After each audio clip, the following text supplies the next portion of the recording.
Today we have a 2000 Toyota Land Cruiser in the shop for the CD changer not working here.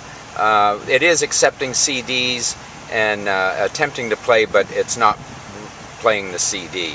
If it locks up on you or you have problems, sometimes disconnecting the car battery for 10 or 15 minutes and hooking it back up can sometimes do a reset and straighten out any minor glitches in communication or minor misalignments.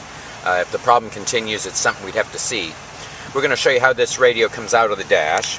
This is a very simple one today. We're going to take our pry bar and start at the bottom corner of the front panel, work our way around the edges of the panel with our pry bar.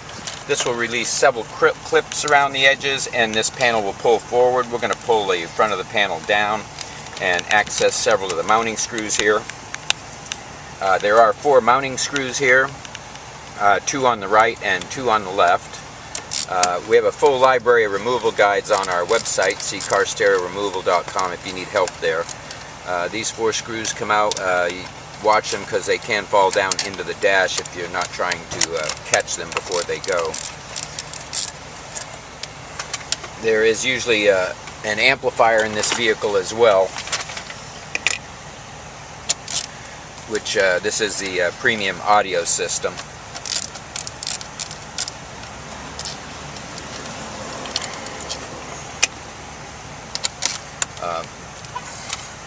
With these 4 screws removed, we're going to pull the car stereo from the dash.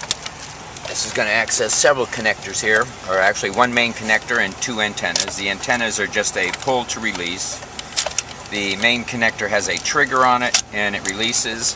This connector, the trigger is here on the top. You squeeze with your finger, you push this little latch down, it unlocks the latch and allows you to remove the connector.